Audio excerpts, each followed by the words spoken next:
Canada's Prime Minister wasting little time getting down to business. Mark Carney taking questions from the media today for the first time since Monday's election.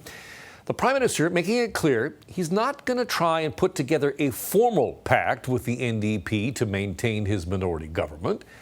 Instead, he plans to build a culture of cooperation. As a country, we will need to work in partnership with all the provinces, with Indigenous peoples. Yes, obviously, by definition in Parliament, we will need to get majority support to pass legislation. Also revealed today, King Charles will travel to Ottawa to deliver the throne speech in person. It's a move that Carney says underscores Canada's sovereignty. Let's bring in our political correspondent, Glen McGregor. Glenn, one of the first items on Carney's agenda is going to Washington. What's the Prime Minister saying about this upcoming meeting with Donald Trump? I think he's trying to lower expectations a little bit. The expression he used today is don't expect a puff of white smoke. That is pretty clearly a reference to the conclave that is selecting a new pope. When the College of Cardinals votes, when they agree on someone that will be the next pope, they send out a cloud of white smoke. So he's basically saying, don't expect a complete end to the tariffs during the course of this meeting.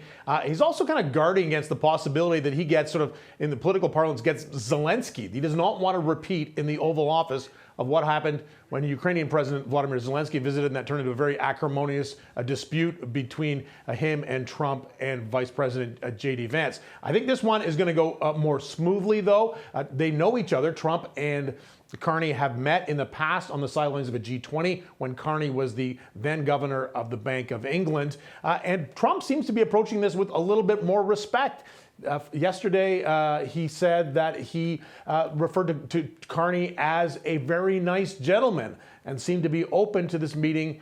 The question, though, is can Carney get any progress getting Trump to back off some of the tariffs? As Trump describes him, a very nice gentleman. He was asked today about the conservative leader, who, of course, does not have a seat in the House. What did Mark Carney have to say about that?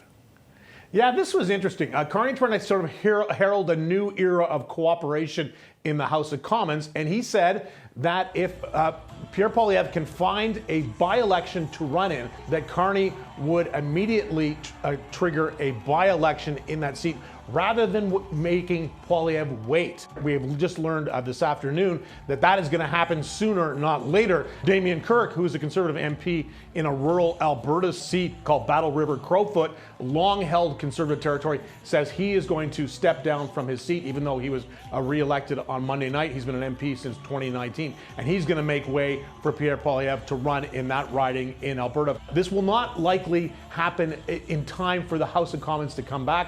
Carney today saying he's bringing the House back on May 26th. Okay, Glenn, appreciate that. Thanks so much.